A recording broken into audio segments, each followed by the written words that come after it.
Save किया था ना? मैं सिर्फ इसलिए गया था क्योंकि उसने मुझे कॉल किया, that's it. But listen तो. Save it for someone else.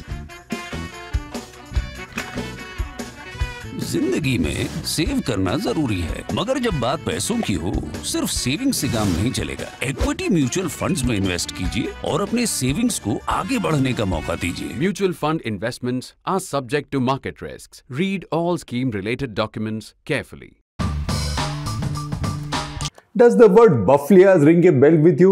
If it doesn't, I'm sure it does because you're smart. If it doesn't, I know the news cycle has been running really fast. If it doesn't, let me give you some hints. So let me first say Jammu and Kashmir, then I can say Rajouri and Poonch, then I can say Surankot, 48 Rashtriya Rifles, Defense Minister, Raksha Mantri, Rajnath Singh. I know by this time the picture is clear to you. Bufflias generally is the dateline that's been most in news among the rare, almost never heard of datelines that's been dominating the news cycle for the past week or so, ever since those unfortunate incidents, the sad incidents.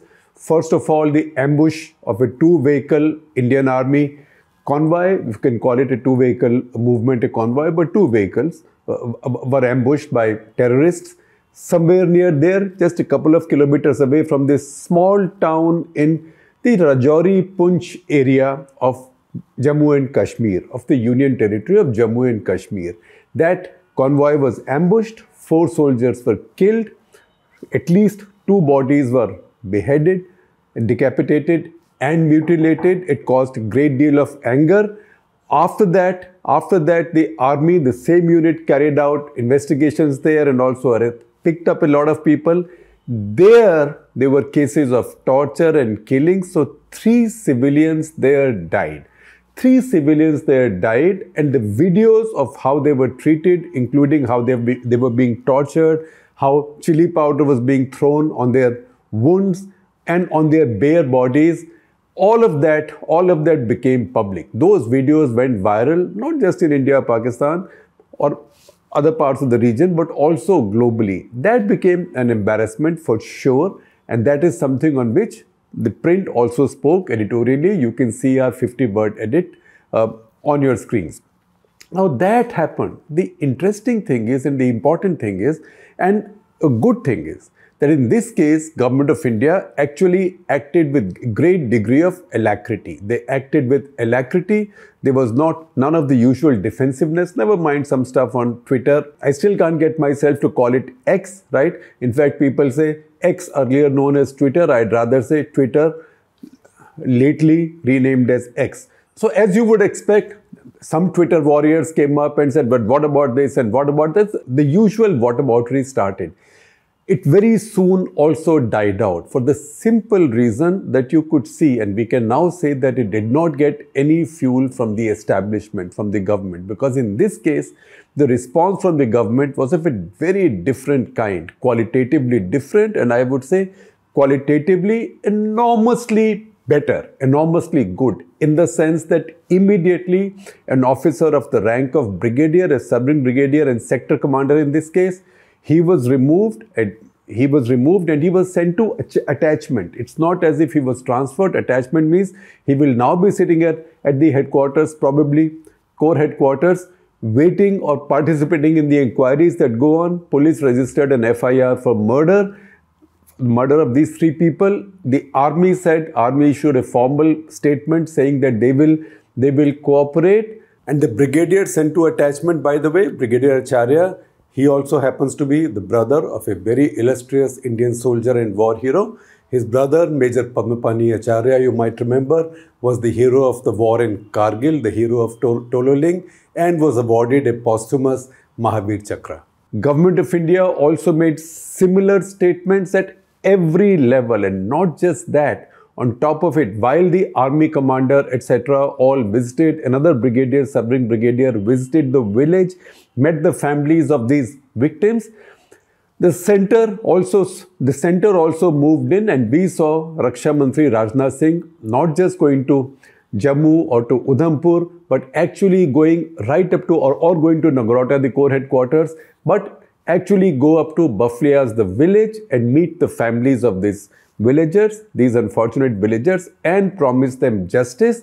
Also, he gave a sermon to the army to behave professionally. Now, that is not something you see usually happening in Kashmir, because Kashmir Valley, particularly at valley areas around the valley, where terrorism has been active, where infiltration has been active, as it's been in the Poonch Rajouri area, particularly in the Poonch Surankot area, because that's very thickly forested. In any of these incidents, we've not seen this kind of response from Government of India. So what happened in this case? That is what we are trying to understand in this episode of Cut the Clutter.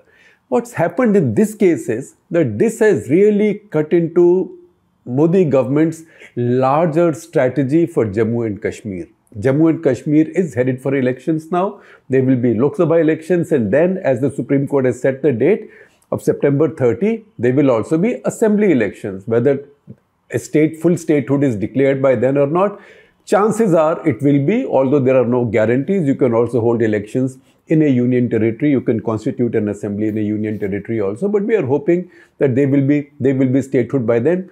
Nevertheless, what is the politics, what is the politico-military strategy that Modi government has been following? Because after changing the status of Jammu and Kashmir on August 5, 2019, there has to be a follow-up plan. And one of those essential part of that follow-up plan is to win over many sections of society in this new union territory, of what used to be the bulk of the population of Jammu and Kashmir. And there, as far as the Hindus of Jammu are concerned, the BJP has less to worry about. Also, in terms of the larger Indian interest in the region and the larger Indian hold over the region, that is not a cause for concern.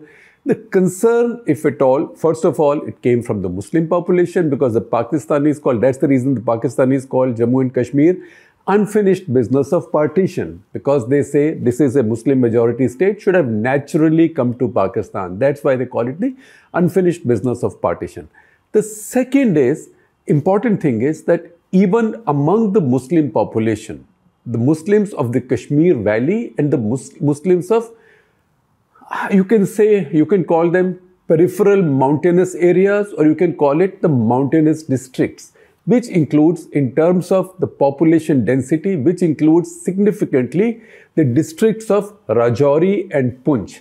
Now, districts of Rajouri and Poonch have a large Muslim majority. They have a substantial number of Hindu population. Their Hindus have not emptied out as they did in the Kashmir Valley. In any case, the percentage of Hindus in these districts was higher than in Kashmir Valley at any point of time. But even now, 60 to 70%, if not more in the case of Poonch, the population of these districts is Muslim. That population has by and large shown Indian national commitment, and they have not been co-opted by the separatist elements. That is the reason there is this clear distinction between the mindset of the existing mindset in the Kashmir Valley and in this mountainous districts, particularly Rajouri and Poonch. So what has the BJP been trying to do? BJP has been trying to further cement their ties with the communities, Muslim communities, majority Muslim communities in these districts. These communities, a bulk of them happen to be either Gujar Bakarwals, who are well-known tribals, Gujar Bakarwals. Bakarwals in particular are nomadic tribals. As the name indicates, Bakar comes from Bakri, so they are goat herds. They can go sometimes hundreds of kilometers in search for pastures, as nomadic tribes do, and most of them still follow the nomadic way of life. That is the Gujar Bakarwals. The other large community in these areas is the Pahadis. The Pahadis, or the hill people, quite literally, until now were not qualified, were not defined as scheduled tribes. BJP government has now given them a scheduled tribe status. Now, two things have happened as a result of that. One, because they get the scheduled tribe status, so immediately there was some consternation among Gujar Bakarwals that there's only that many seats or that many facilities that are available to us as scheduled tribes. Now there will be more competition for that. Just to understand this better, if you look at the population, Gujar Bakarwals together are about 34 lakh people. 24 lakh Gujar, 10 lakh Bakrabal. So about 34 lakh people overall. Pahadis, on the other hand, are about 1 million people. I am now extrapolating because the only numbers available to us are the 2011 census. So I am generously extrapolating on that so that we may err on the side of the numbers being estimated higher instead of lower, and that's the reason I have rounded them off. So 34 lakhs, they think, oh, now another 1 million will be added. So that is the one aspect of it.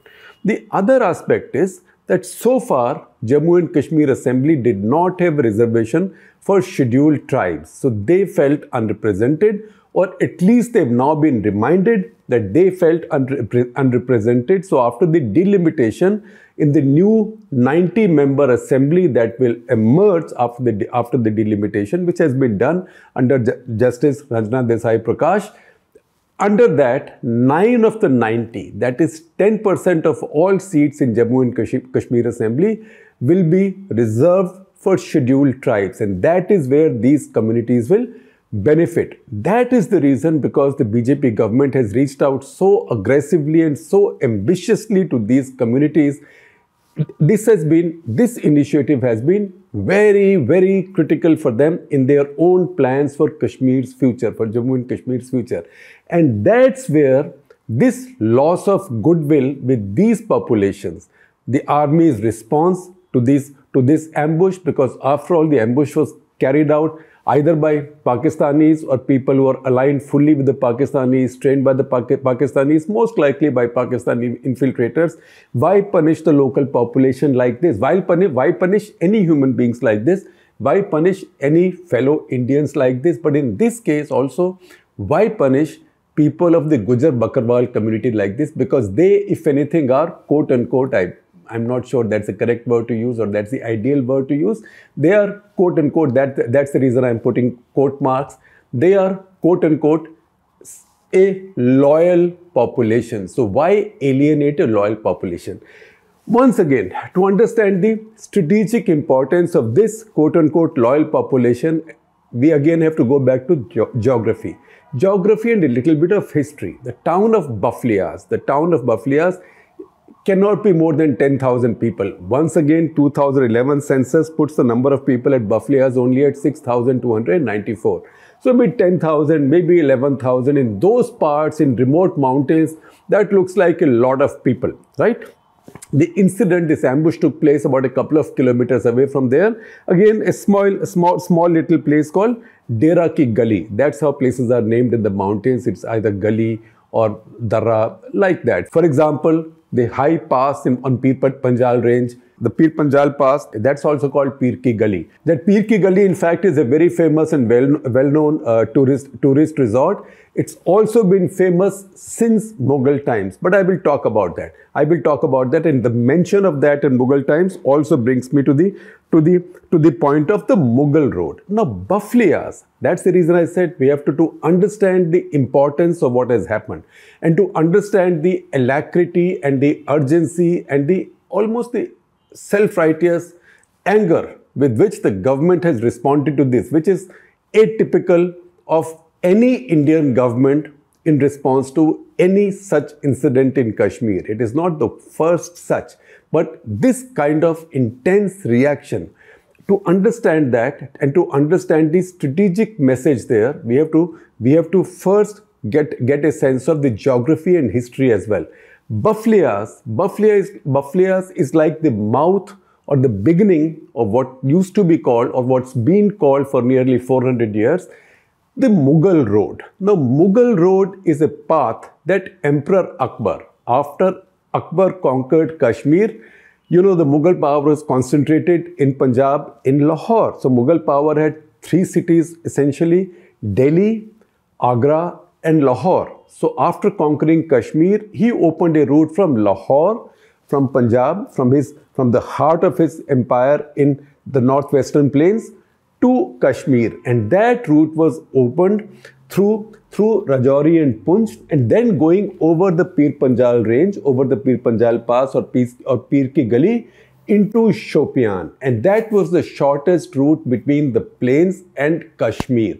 Now, in the course of time, this became an often used road because Akbar was not that much of a shauqeen, but Jahangir was much more of a shauqeen, colorful character. So then Mughals also wanted ice in Delhi or ice in Lahore. You know, there were no freezers those days and no refrigerators those days. So ice also was then carted.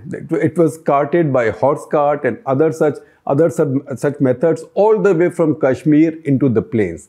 And that's how these became very frequently used paths, and this road came to be known as Mughal Road. Even now on the road, Mughal Road, you can find old sarais that were built by the Mughals for their convoys, for their caravans to rest. And you can see some of these. I will share the odd picture with you if you can find it. Now this road, successive governments in India have been trying to revive, trying to rebuild. What happens if this road gets rebuilt? If this road gets rebuilt, again, see the map and you will understand the picture better. If this road gets rebuilt, in fact, the road has been rebuilt, and that's the issue. The road has been rebuilt, but it's not being used fully because of the fear of terrorists. And that is the reason you see frequent strikes in this area, and most likely that is the reason we have seen this strike also at Dera Ki Gali near Baflias as well, because the terrorists want to give a message that this highway, the Mughal road, is not safe. What is the implication of this Mughal road becoming a safe, reliable road, and a safe, reliable road that civilians, that trade traffic, that fruit trucks, that everybody could use? This road alone reduces the distance between, say, Rajouri, Poonch and Srinagar and Kashmir Valley by more than 400 kilometers. In fact, if you count carefully, by 462 kilometers. It's that much. The current distance, and see how you travel currently. You start from Srinagar, you come right up to Kazigund, then into Banihal Pass, Banihal Tunnel, then go towards the Jammu side, all the way into Jammu, again start climbing north, and then you come to Rajouri and Poonch.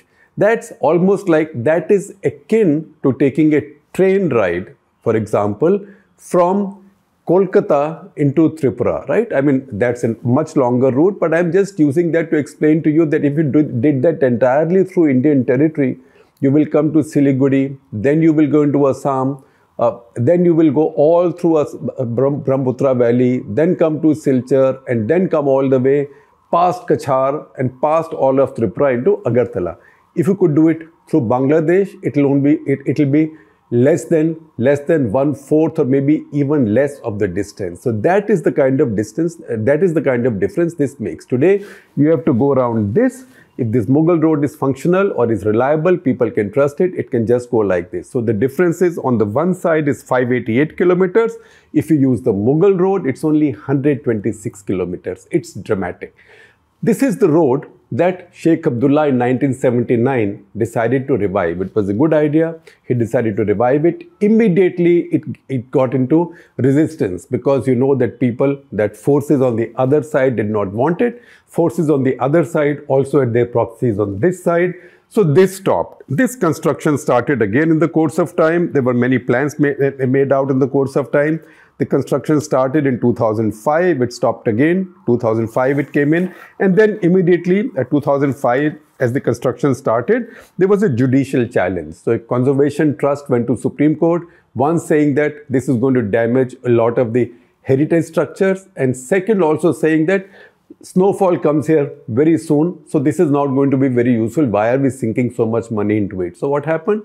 Supreme Court finally cleared it conditionally, but in the process, a lot of the time was consumed. In any case, construction began again. In the course of time, a bridge at Baflias, remember, Baflias is the place, a bridge at Baflias was also blown up by terrorists, because the powers that be on the other side of the Kashmir divide, let me just say, did not want this road to become functional again, because once again, if it becomes functional again, then the distance between Rajouri and Poonch and the Kashmir Valley goes down by 460 odd kilometers, from 588 to 126. So effectively, the basic work on the on the Mughal road or the Mughal highway. That was completed by 2008.